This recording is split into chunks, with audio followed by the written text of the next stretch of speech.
September 11th is a good day to talk about peace, don't you? I hope so. I hope you agree with me on that one. International Peace Day is coming up September 19th, and I want to welcome concerned citizens back to our program.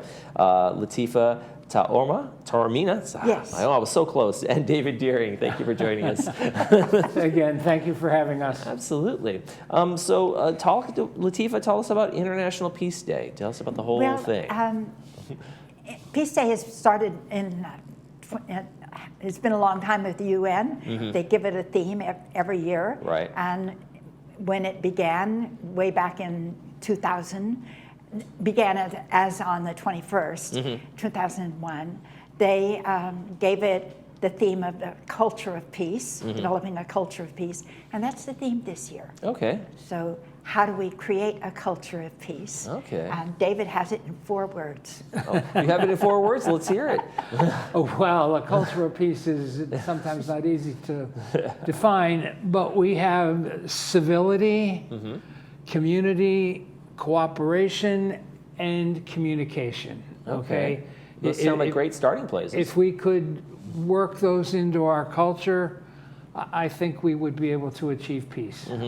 Yes. And so you got those themes of civility, community, cooperation. What was the other one? No, I missed one already. Civility, community, cooperation. Oh, yeah, there we go. And so how did it get started here in Laguna Woods Village? Oh, well, I'm the guilty one, I suppose. Point the finger over here. Yeah. I had been involved in doing Peace Day work in Austin, Texas, before I moved here. And it grew into a community-wide event called Peace Day Austin that involved hundreds of organizations, everything.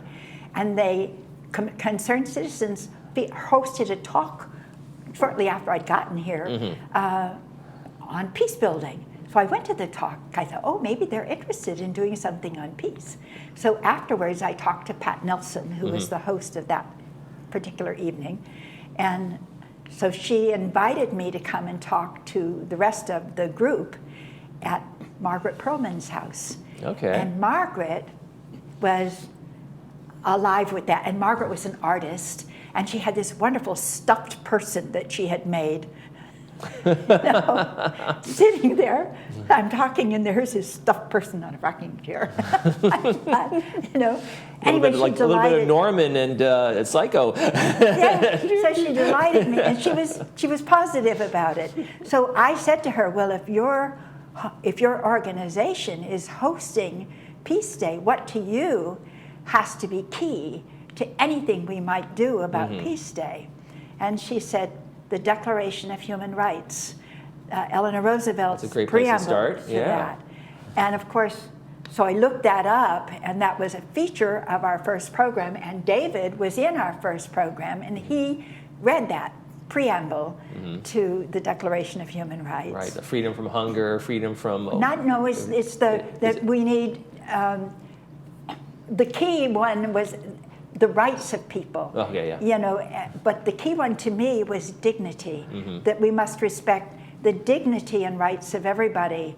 And I feel like that's what people really want. It's not like my right to vote, my right to this. It's that I'm a person, that I'm worth something. That's what is key. Yeah. And so that touched me, that was important for Margaret.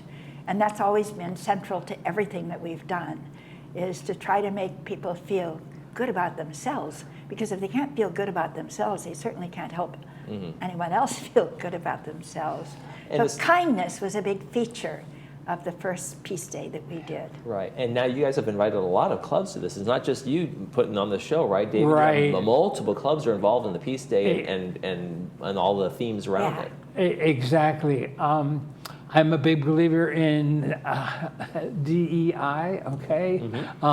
And so when I started putting this thing together, I wanted to include a lot of people from a lot of different walks of life, a lot of different clubs, race, gender. I wanted a mix, okay?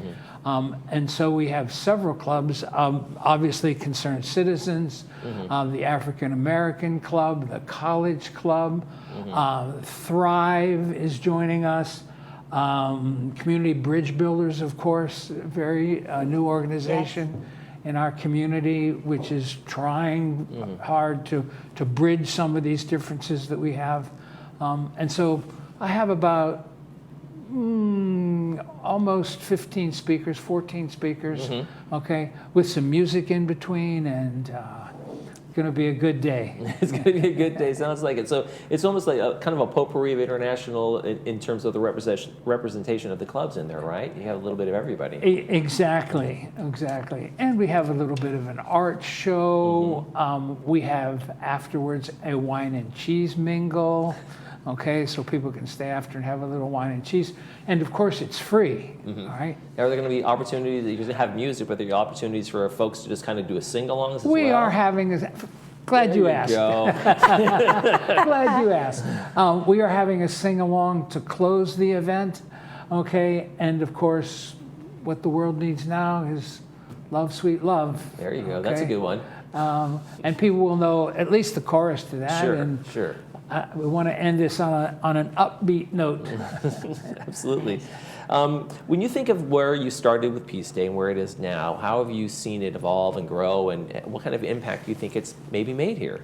Well, I think it's become an institution here, and it's become something that Laguna Woods has its own way of doing it, which is important. I mean, you can't have peace if you're pretending to be somebody else. You have to start with who you are and valuing others for whom they are, you know. So I think that's what has happened. And I think it's become something that belongs to Laguna Woods. It's got its own way of doing this, and I think that's key. You know, you can't be somebody else. And is that one of the challenges? I mean, and I'm not trying to sound negative here, but some, people in their 55 and older community have their mindsets around things sometimes. So what happens when they were exposed to something? Do you feel like you make progress, or people are open to ideas and like, I never thought of it this way? Is there kind of an evolution of change in their minds? I think for some people it is. I mean, it's never 100%. Sure. But certainly it's been very, very involved. People like it. People come.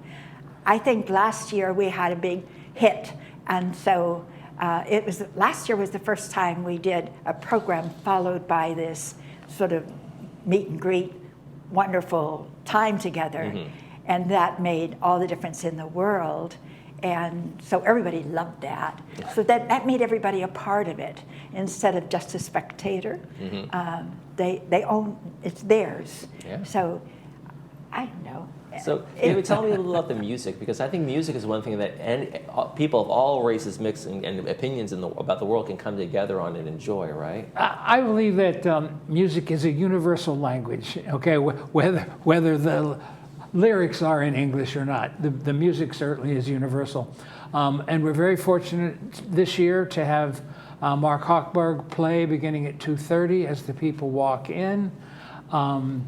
And we are bringing in the Feisty Women, a group of which Sharon Rosen, who is our music director this year.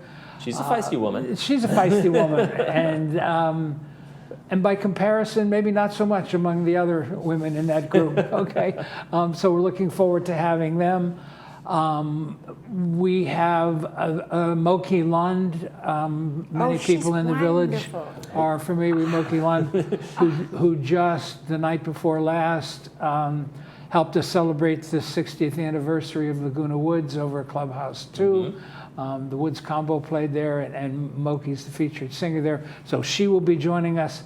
So again, we have a wide variety of talent, including music.